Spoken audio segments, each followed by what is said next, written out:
इसके ये गाना खत्म हो गया, फिर फौरन बात करो।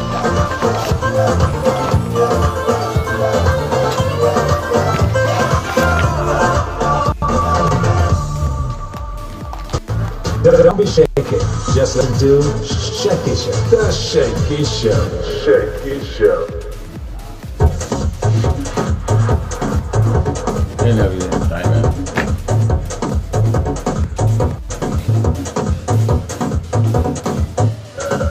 ख़वातीन-हज़रात, जैसा कि आप जानते हैं कोविड-3 का बहुत खतरनाक चक्कर चला हुआ है हमारे मुल्क में, पूरी दुनिया में। अब तक मेरे ख्याल में हम कराची के लोग बचे हुए हैं। अल्लाह मियां का करम है और यहाँ इतनी तबाही नहीं है जितनी भी पूरी दुनिया में हो रही है और पाकिस्तान में भी बहुत ज़्यादा है। मैं सुबह को जब मैंने सुना कि 102 लोग मैनेजर को पहुँचे हैं, बड़ा झटका लगा और बहुत मुझे ये हुआ कि अब वैक्सीन लगाना पड़ेगा। वैक्सीन जाके लगा लेते हैं, क्या पता वैक्सीन से बचाओ, वैक्सीन नहीं लगाओ पता नहीं क्या होगा। कम से कम ये तसल्ली हो कि हमने वैक्सीन लगा और दिया। सर वैक्सीन का एक फ़ायदा ये भी होता है कि अगर आपको वैक्सीन लगाने के बावजूद वो बीमारी हो जाए ना, तो उसमें वो पावर नहीं रहती। वैक्सीन उसकी जो ख़तरनाकियत होती है ना, उसको कम कर देती है।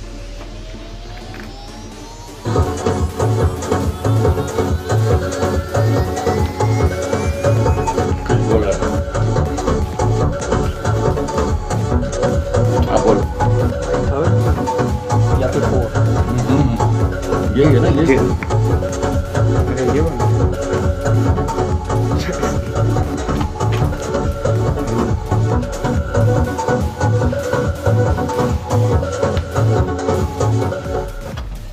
पानी को अपना सबसे अहम रोजमर्रा मशरूब बनाएं। कोशिश कीजिए कि आप मीठे मशरूबात और सोडा ड्रिंक्स की जगह हर्बल चाय, फ्रूट जूस और लेमन वाटर इस्तेमाल करें। होम्योपैथिक और बायोकेमिक दवा साजी में आलमी कायम डॉक्टर विल्मार श्वाबे, जर्मनी। ग्री से मिला जीने का मजा।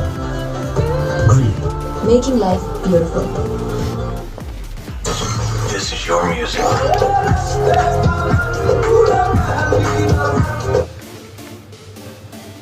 ख़वातीन-हज़रात, जैसा कि मैंने आपसे अर्ज़ किया था कि तारिक साहिल साहब भी मौजूद हैं और वो अपना कोई कलाम है जो यूनुस हमदम साहब की किताब से इक़्तिबास है और वो आपके सामने अशार का जिक्र करेंगे और इंशाल्लाह आप पसंद करेंगे। पसंद नहीं भी करेंगे तो क्या कर सकते हैं आप बताएं, सुनना तो पड़ेगा आपको।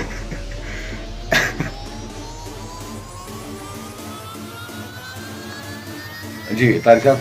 अस्सलाम वालेकुम सर। सबसे पहले तो मैं आपका बहुत बहुत वालेकुम। शुक्रिया अदा करूंगा कि आपने एक दफ़ा फिर मुझे मौका दिया अपने इस शो में आने का। हाँ बोलो बोलो। अस्सलाम वालेकुम सर, मैं आपका दोबारा से एक दफ़ा फिर शुक्रिया अदा करूंगा हाँ जी। कि आपने मुझे अपने शो में आने का मौका अता फरमाया। हाँ जी। और इसमें मैं लेके आया हूँ यादें बातें फिल्म नगर की। ये यूनुस हमदम साहब की एक फिल्मी जो उनके गीत हैं उसके हवाले से और जो उनका टाइम गुजरा है फिल्म नगरी में उसके हवाले से है। तो उसके अंदर मैं मज़ा सोच रहा था कि मज़ा क्या करूं, तो एकदम मैंने इसमें देखा कि शायरों के हालात, तो सब शायरों के हालात एक जैसे ही होते हैं। उन्होंने तो बड़ी संजीदगी से लिखे हैं, लेकिन मुझे काफ़ी हंसी भी आई, तो मैं आपके साथ भी शेयर करना चाहूँगा और सामीन के साथ भी शेयर करना चाहूँगा। इसमें वो लिखते हैं, जब रेडियो सैलून से मेरा पहला गीत नशर हुआ, मैं अक्सर देर से घर आता था। तो अब सारे शायरी आपको मालूम है देर से घर आते हैं, कभी किसी मुशायरे में, कभी किसी महफिल गज़ल में। और अब मेरी आदत ये पुख्ता हो चुकी थी, मेरे वालिद मुझसे नाराज़ रहते थे और मेरी वालदा मेरी बहुत सी बातें वालिद साहब से छुपा लेती थी। और जबकि वालिद साहब अक्सर मुझे ताना देते रहते थे और वालदा से कहते थे कि इस नालायक से कहो इसने बीए कर लिया है, अब कहीं ना कहीं नौकरी भी कर ले। उसने घर को होटल समझा हुआ है, सुबह जाता है, रात गए देर से घर आता है, घर सिर्फ सोने के लिए है, सिवाय आवारागर्दी के से और कोई काम नहीं। इस एहसास से मुझे कभी कभी बहुत तकलीफ़ भी होती थी और मेरे वालिद मुझे बिल्कुल ही निकम्मा तस्वर करते थे और अक्सर वालिदैन हर बच्चे को निकम्मा ही तस्वर करते हैं। एक दिन शाम को जब मैं घर आया तो मेरी वालदा ने एक लेटर मुझे थमाते हुए कहा, ये लिफाफा तुम्हारे नाम आया है। मैंने वालदा से लिफाफा लेकर खुला पढ़ा और एक इंटरव्यू लेटर था। मैंने वालदा से कहा, ये एक कंपनी से मेरे लिए लेटर आया है, मैंने नौकरी के लिए कंपनी को दरख्वास्त भेजी थी। शुक्र अदा किया कि एक जगह से इंटरव्यू का लेटर आ गया। मैंने अपनी वालदा को बताया कि एक कंपनी में अगले हफ्ते नौकरी के लिए मेरा इंटरव्यू है, आप मेरे लिए दुआ करें कि मुझे नौकरी मिल जाए। अगर मुझे नौकरी मिल गई तो मैं यूनिवर्सिटी की फ़ीस अब खुद अदा करूँगा और अब मुझे फ़ीस के लिए बाबूजी के सामने बार बार हाथ नहीं फैलाने पड़ेंगे। तो सर ये एक छोटा सा